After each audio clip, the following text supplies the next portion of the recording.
Hello दोस्तों, स्वागत है आप सभी का आपके अपने एजुकेशनल चैनल एसएन गुरुकुल पर। आप अभ्यर्थियों, हमारे शुभचिंतकों में से बहुत सारे ऐसे शुभचिंतक हैं, अभ्यर्थी हैं जो बार बार ये प्रश्न कर रहे थे कमेंट बॉक्स में कि उन्हें यह बताया जाए एक वीडियो के माध्यम से कि CTET, BTET, STET में कितने मार्क्स होने चाहिए, किस कैटेगरी का कितना मार्क्स होना चाहिए ताकि वे बीपीएससी में बैठ सके। खासकर जो है फीमेल जो हमारे शुभचिंतक हैं, जो हमारे व्यूअर्स हैं, उनका बार बार जो है प्रश्न आ रहा था कमेंट बॉक्स में। तो हालांकि जो है इसको लेकर के हमने पहले भी एक वीडियो बनाया है, लेकिन बार बार जो है कमेंट बॉक्स में पूछे जाने के कारण मैं एक बार फिर जो है आपको उसके साथ और भी क्या योग्यता होना चाहिए, क्या पात्रता होना चाहिए, दूसरे राज्य की जो विवाहित महिलाएं हैं बिहार में वे कैसे अप्लाई करेंगे, बिहार की जो महिलाएं हैं दूसरे राज्य में वो कैसे अप्लाई करेंगे, नियोजित शिक्षकों के लिए क्या पात्रता और योग्यता है। तो इन सारी बातों पर जो है इसमें चर्चा करेंगे। उम्र सीमा क्या है, न्यूनतम उम्र सीमा क्या है, अधिकतम उम्र सीमा क्या है, तो ये सारी बातों पर जो है हम इस वीडियो के अंतर्गत चर्चा करेंगे। तो यह वीडियो, आप इस वीडियो में आप अंत तक बने रहेंगे। इस वीडियो को देखने के उपरांत आपको शायद ही कोई कंफ्यूजन रह सके कि आपको क्या योग्यता, क्या पात्रता, क्या उम्र सीमा जो है होना चाहिए ताकि आप जो है बीपीएससी एग्जाम में बैठ सके। तो आइए बारी बारी से हम जानते हैं। सबसे पहले तो आपको भारत के नागरिक होना होगा और बिहार के अस्थायी निवासी आप हों। आप भारत के नागरिक हों और साथ ही बिहार के अस्थायी निवासी हों। यहाँ पे एक ध्यान देने वाली बात है, यहाँ पे कहा गया है कि बिहार के अस्थायी निवासी हों। ये नहीं कहा गया है कि आपका मैट्रिकुलेशन बिहार से होना चाहिए या इंटरमीडिएट बिहार से होना चाहिए, ऐसा कुछ है नहीं, या बीएड होना चाहिए, ग्रेजुएशन होना चाहिए, ऐसा कुछ नहीं है। शिक्षा आप कहीं से भी प्राप्त किए हों, मैट्रिक झारखंड से हो, इंटरमीडिएट यूपी से हो, ग्रेजुएशन जो है आप उत्तराखंड से हो, बीएड या डीएलएड जो भी आपने टीचर ट्रेनिंग कर रखा हो वो भले ही मध्य प्रदेश भोपाल से जाकर के किए हों, कोई मायने नहीं रखता है। आप सीटेट जाकर के दिल्ली में बैठ करके एग्जाम दिए हों, कोई मायने नहीं रखता है। आपका एजुकेशनल क्वालिफिकेशन कहीं का भी है आप चलेगा, लेकिन जो है आप बिहार के स्थायी निवासी होना चाहिए। यदि आप यह साबित कर देते हैं विभाग को, आयोग को कि आप बिहार के स्थायी निवासी हैं, यदि प्रमाण पत्र आयोग और विभाग के सामने यदि आप प्रस्तुत कर देते हैं तो आप जो है एलिजिबल हैं बिहार में 7वें चरण शिक्षक बहाली हेतु होने वाले बीपीएससी परीक्षा में बैठने के लिए। दूसरा जो है उम्र सीमा, न्यूनतम उम्र सीमा की जहां तक सवाल है तो कक्षा प्रथम से लेकर 8वीं तक 18 वर्ष रखा गया है। नियमावली में साफ साफ लिखा हुआ है, नई नियमावली जो आई है उसमें साफ साफ लिखा हुआ है कि प्रारंभिक शिक्षक के लिए जो है न्यूनतम उम्र 18 वर्ष और माध्यमिक और उच्च माध्यमिक अर्थात 9वीं से लेकर के 12वीं तक के लिए न्यूनतम उम्र 21 वर्ष होना चाहिए। अब जहां तक अधिकतम उम्र सीमा का सवाल है तो पिछले बार जो 6ठे चरण शिक्षक बहाली के अंतर्गत जो नियुक्तियां हुई है उसमें जो है आपका जनरल, ओबीसी, एससी, एसटी, तो जनरल का जो है आप मेल और फीमेल दो भाग में आप बांट सकते हैं। तो मेल का 37 वर्ष था, फीमेल का 40 वर्ष था।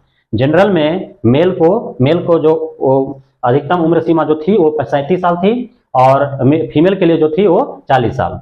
ओबीसी मेल और फीमेल दोनों के लिए 40 साल, एससी एसटी मेल और फीमेल दोनों के लिए 42 साल, और इसमें 10 वर्षों का अतिरिक्त जो है छूट दिया गया था और इस बार भी देने की बात कही गई है। तो अब जो है अंतिम रूप से नोटिफिकेशन आने के बाद जो है ये सारा चीज क्लियर हो जाएगा, लेकिन अब तक जो है यही है। अब हम बात करते हैं शैक्षणिक योग्यता का। तो आप जिस कोटि का, जिस स्तर का आप शिक्षक बनना चाहते हैं, कक्षा प्रथम से 5वीं तक का यदि आप शिक्षक बनना चाहते हैं तो आपके पास मिनिमम जो क्वालिफिकेशन होना चाहिए वह इंटरमीडिएट और साथ में डीएलएड होना चाहिए। इंटरमीडिएट और डीएलएड होना चाहिए। इंटरमीडिएट चाहे आप आर्ट्स से हो, साइंस से हो, कॉमर्स से हो, कोई दिक्कत नहीं है। जो है उसके साथ जो है आपको क्या होना पड़ेगा, डीएलएड करना है। 6 to 8 के लिए मिनिमम क्वालिफिकेशन ग्रेजुएशन के साथ डीएलएड या फिर बीएड। 9 to 10 के लिए मिनिमम क्वालिफिकेशन ग्रेजुएशन के साथ बीएड, और वहीं 11वीं 12वीं के लिए मिनिमम क्वालिफिकेशन जो होगा वह पोस्ट ग्रेजुएशन के साथ बीएड या ईमेड होना अनिवार्य है।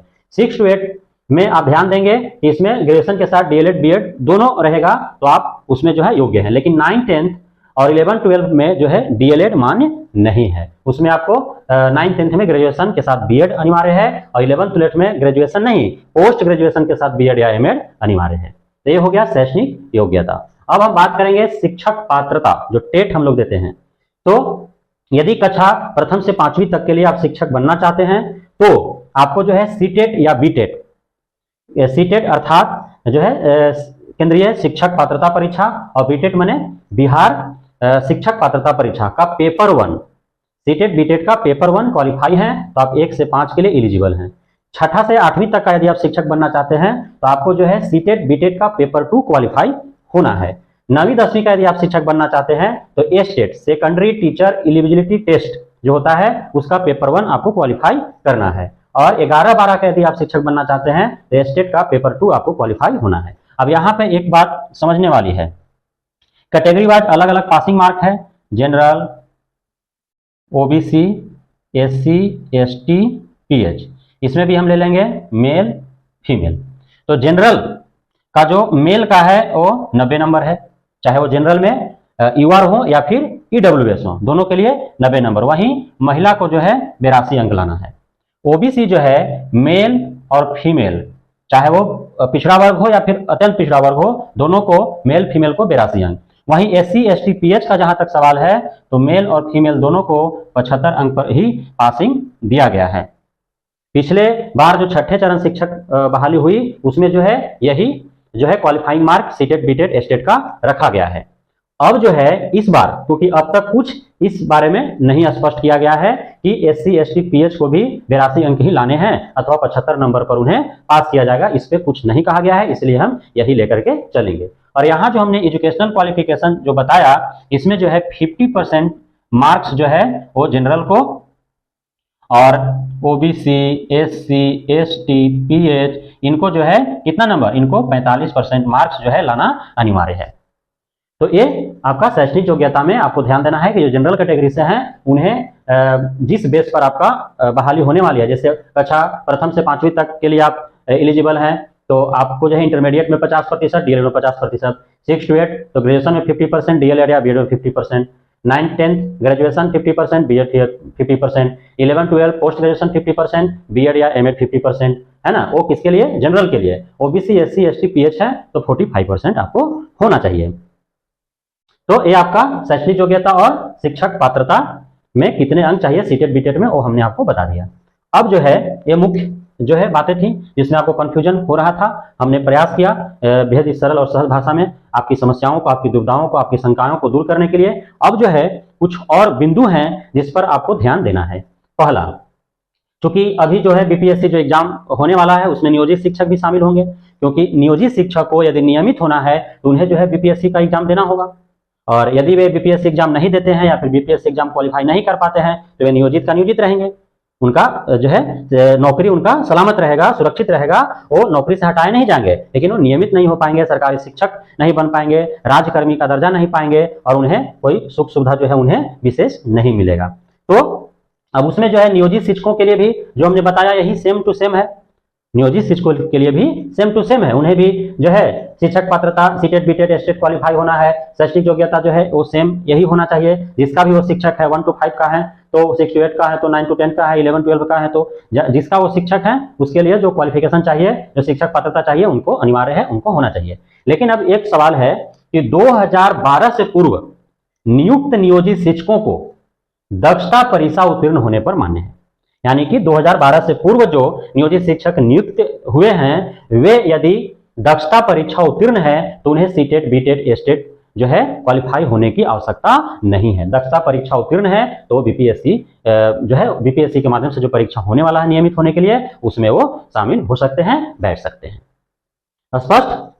अगला बिंदु क्या है कि अब महिला को लेकर के बहुत सारी दुविधाएं होती है। कुछ महिलाएं बिहार की हैं जो जिनका ससुराल दूसरे राज्य में हो गया, दूसरे राज्य में विवाह उनका हो गया। कुछ महिलाएं दूसरे राज्य की हैं जिनका ससुराल बिहार में है, बिहार में वो विवाहित है, बिहार की बहू है, तो अब उनके लिए दुविधा है।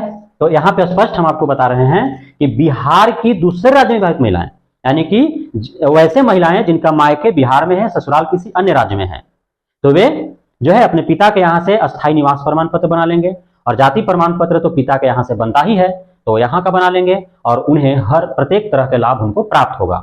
जिनका मायके बिहार में है वो आरक्षण का लाभ ले पाएंगे। लेकिन वैसी महिलाएं जिनका मायके दूसरे राज्यों में है और बिहार की बहू है, बिहार में उनका ससुराल है, तो पति के यहाँ से, अपने ससुराल के यहाँ से तो अस्थायी निवास प्रमाण पत्र बना लेंगे, वो बीपीएससी परीक्षा में और 7वें चरण शिक्षक बहाली में वे शामिल हो पाएंगे। लेकिन क्या वे आरक्षण का लाभ ले पाएंगे? नहीं ले पाएंगे, क्योंकि उनका मायके दूसरे जगह, उनका बर्थ प्लेस दूसरे जगह है, पिता का घर दूसरे जगह है, जहां से उनको जाति प्रमाण पत्र बनाने की आवश्यकता पड़ेगी। और दूसरे राज्य के जाति प्रमाण पत्र के आधार पर किसी दूसरे राज्य में जो है आरक्षण का लाभ नहीं मिलता है, तो उन्हें जो है आरक्षण का लाभ नहीं मिलेगा। उन्हें कहां अप्लाई करेंगे, आवेदन करेंगे? तो जनरल कैटेगरी से आवेदन करेंगे। लेकिन कुछ महिलाएं वैसे भी हैं जिनका बिहार में मायके है, बिहार में ही ससुराल है, तो कोई प्रॉब्लम नहीं है, कहीं से भी स्थायी निवास प्रमाण पत्र बना लेंगे। और बिहार में उनका मायके है तो जाति प्रमाण पत्र अपना जो है मायके से बनवा लेंगे, अपने पिता के यहाँ से, और वे जो है आरक्षण का लाभ लेंगे। अगला जो बिंदु है, बार बार जो है प्रत्येक वीडियो पर जो है, किसी भी प्रकार के वीडियो होता है उसमें जो है 2-4-10 कमेंट्स आ ही जाते हैं कि 2021-23 वाले शामिल हो पाएंगे कि नहीं हो पाएंगे। तो देखिए, बीपीएससी जो एग्जाम होने वाला है वह एग्जाम जो है वो कैसा है, वो जॉब ओरिएंटेड एग्जाम है। मतलब ये एग्जाम क्वालिफाई करने के बाद डायरेक्ट आपका नियुक्ति होगा। तो अब आप जब शिक्षक बनेंगे तो तभी बनेंगे ना जब आपका ट्रेनिंग जो है, जो टीचर ट्रेनिंग का कोर्स है वो कंप्लीट हो गया होगा, तभी बन पाएंगे। तो बीपीएससी के द्वारा होने वाले शिक्षक नियुक्ति हेतु जो परीक्षा है उसमें वही अभ्यर्थी बैठेंगे जिनका टीचर ट्रेनिंग कोर्स जो है पूरी तरह से कंप्लीट है। अब 2021-23 वालों के साथ क्या मामला है कि वे जो है उनका एग्जाम अभी तक नहीं हुआ है, तो अब कब एग्जाम होंगे, कब रिजल्ट घोषित होंगे, कब उन्हें प्रमाण पत्र मिलेगा, क्योंकि नोटिफिकेशन जो है मई लास्ट में आ जाना है, पूरे जून जो है फॉर्म फिलअप होंगे और सितंबर अक्टूबर में एग्जाम हो जाने हैं। तो अब तक आपका तो क्लियर हो नहीं पाएगा, इसलिए आप जो है उम्मीद छोड़ ही दे तो बेहतर है। वहीं 22-24 वाले तो शामिल होंगे नहीं, 23-25 वाले तो शामिल होंगे ही नहीं। तो ये सत्र जो है 21-23 वालों के साथ ज्यादा समस्या था, तो जो है उम्मीदतः शामिल नहीं हो पाएंगे, उन्हें उम्मीद छोड़ देना चाहिए। अब अगला बिंदु है बीएड को लेकर के, क्योंकि जो है इस बार जो वैकेंसी आ रही है 6 to 8 में जो है बहाली 0 है, नगण्य है, नहीं दिया गया। 1 to 5 में जो है बहाली दिया गया है, लगभग 85,000 जो है रिक्तियां पर। तो अब बहुत सारे अभ्यर्थी हैं जो बीएड कर रखे हैं, डीएलएड है नहीं, और सीटेट पेपर 1 जो है क्वालिफाई है। तो सीटेट पेपर 1 क्वालिफाई है, बीएड है, तो वे जो है प्राथमिक शिक्षक बन पाएंगे अथवा नहीं, क्योंकि बीएड वर्सेस बीटीसी डीएलएड का जो केस है वो सुप्रीम कोर्ट में है, और ऑनरेबल सुप्रीम कोर्ट अब तक जो है फैसला नहीं सुना पाई है उस पर कि बीएड वाले जो है प्राथमिक शिक्षक बन पाएंगे अथवा नहीं, वो प्राथमिक शिक्षक के रूप में आवेदन कर पाएंगे कि नहीं। तो अब ये स्पष्ट है कि जब तक ऑनरेबल सुप्रीम कोर्ट का कोई आदेश नहीं आ जाता है तब तक आप इलिजिबल हैं। आप निश्चिंत होकर के तैयारी करें, आप जो है प्राथमिक शिक्षक के लिए आप बीपीएससी परीक्षा में बैठ सकते हैं, आवेदन कर सकते हैं, कोई दिक्कत नहीं है। अगला बिंदु है कि अब जो है आप जब आवेदन करेंगे तो उसमें जो है कैटेगरी आपको भरना होगा, तो आप सोच समझ के कैटेगरी भरें। आप कैटेगरी तभी भरें, आरक्षण का यदि आपको लाभ लेना है और उस जिस भी कैटेगरी से आरक्षण का आपको लाभ लेना है उसे संबंधित प्रमाण पत्र यदि आपके पास मौजूद है या फिर आपके पास उपलब्ध हो पाएंगे, तभी आप जो है उस कैटेगरी से आप अप्लाई करें, क्योंकि आरक्षण का लाभ लेने के लिए उसे संबंधित प्रमाण पत्र अनिवार्य है। बिना प्रमाण पत्र के आपको जो है लाभ नहीं मिलेगा। आप भले ही दृष्टिबाधित हैं, भले ही आप जो है मूकाधीर हैं, भले ही आपका जो है आप जो है अस्थियों से आपका अपंगता है, दिव्यांगता है, किसी भी तरह के आप दिव्यांग है, या फिर आप जो है स्वतंत्रता सेनानी के परिवार से आते हैं, यदि उसका प्रमाण पत्र नहीं है तो भी आप आरक्षण का लाभ नहीं ले पाएंगे। तो जिस भी कैटेगरी से आपको आरक्षण का लाभ लेना है तो उससे संबंधित प्रमाण पत्र आपको अनिवार्य है। अगला बिंदु है कि दूसरे राज्यों के नियोजित शिक्षकों को डोमिसाइल अनिवार्य है अथवा नहीं है। अब देखिए, जैसे डोमिसाइल तो बाद में लागू हुआ, 2005 के बाद बिहार में नियोजित शिक्षक के रूप में जो है नियुक्तियां हो रही हैं, और पहले जो है बिहार में डोमिसाइल लागू नहीं था। ऐसा नहीं था कि बिहार के अस्थायी निवासी होंगे तभी जो है बिहार में शिक्षक बनेंगे। कोई भी कहीं से भी आकर के जो है बिहार में शिक्षक बन जा रहा था, और हैं भी, पढ़ा भी रहे हैं। दूसरे जगह के सटे हुए राज्य, जैसे झारखंड है, सटा हुआ राज्य जैसे यूपी है, तो आकर के बिहार में पढ़ा रहे हैं। तो अब उन्हें भी नियमित होने के लिए तो बीपीएससी में बैठना ही होगा ना। तो यदि वे यहाँ का स्थायी निवास प्रमाण पत्र नहीं दे पाते हैं तो क्या वे बीपीएससी में नहीं बैठ पाएंगे? बैठ पाएंगे, क्योंकि उनके नियोजित शिक्षकों के लिए जो बीपीएससी का एग्जाम देना है, अनिवार्यता बनाया गया है, वह नियमित होने के लिए है, इसलिए वे जो है बैठेंगे। दूसरे राज्य के जो नियोजित शिक्षक के तौर पर जो बिहार में शिक्षक के रूप में काम कर रहे हैं, यदि वे स्थायी निवास प्रमाण पत्र उनके पास नहीं भी है बिहार का, तो भी वे बीपीएससी परीक्षा में बैठेंगे, परीक्षा देंगे, और यदि क्वालिफाई करते हैं तो उन्हें नियमित किया जाएगा, उन्हें सरकारी शिक्षक का दर्जा दिया जाएगा, उन्हें जो है राज्यकर्मी का दर्जा दिया जाएगा, और सारे फैसिलिटीज उनको मिलेंगे। तो ये जो है आप सभी अभ्यर्थियों, नियोजित शिक्षकों के दिलो दिमाग में काफी दिनों से संशय बना हुआ था, दुविधा जो है आपके मन मस्तिष्क में बैठे हुए थे। तो बार बार कमेंट्स भी आ रहे थे हमारे जितने भी शुभचिंतक हैं उन सभी का। तो हमने सोचा कि आज जो है फुर्सत के पल में आपके लिए पूरी तरह से कंप्लीट एक वीडियो जो है बना दिया जाए, ताकि आपका सारा दुविधा जो है, संशय जो है, डाउट्स जो है वो सारे दूर हो जाए। तो हम उम्मीद करते हैं कि आप इस वीडियो में अंत तक बने रहे होंगे, आप जो है इस वीडियो को पूरे अंत तक देखे होंगे और आपको आपकी मन की सारे शंकाएं और दुविधाएं जो है दूर हो गए होंगे। तो आप सभी को पुनः एक बार हार्दिक शुभकामनाएं कि आप जो है इन सारे योग्यता, पात्रता, जो है अर्हता आपके पास है। आप जो है बीपीएससी एग्जाम में आवेदन कर रहे हैं, बैठ रहे हैं, आप तैयारी जो है पूरे जोर शोर से कर रहे हैं, पूरे लगन और मेहनत के साथ तैयारी में लगे हुए हैं। और आपका जो है इंतजार कर रहे हैं सरकारी विद्यालय, वहां पे पढ़ने वाले बच्चे, कि आप जाएं और अपने कर्मठता, योग्यता का परिचय दें और जो भी पिछड़ापन है, शैक्षणिक पिछड़ापन है बिहार में, जो बदहाली है बिहार के सरकारी विद्यालयों में, उसे जो है खुशहाली में परिवर्तित कर सकें। बहुत बहुत धन्यवाद। जो भी भाई बंधु बहना अब तक हमारे चैनल को सब्सक्राइब नहीं किए हैं वो सब्सक्राइब कर लें। हम आपके लिए प्रार्थना करते हैं उस अल्लाह से, गॉड से, ईश्वर से, यीशु से, महात्मा बुद्ध से, भगवान महावीर से, कि आप सभी का मनोकामनाएं पूर्ण हो, आप सरकारी शिक्षक बने, आपका भविष्य उज्जवल हो, आपका घर परिवार, बीवी बच्चे, माता पिता सभी के जीवन में खुशहाली आए। बहुत बहुत धन्यवाद आप सभी का इस वीडियो में अंत तक बने रहने के लिए।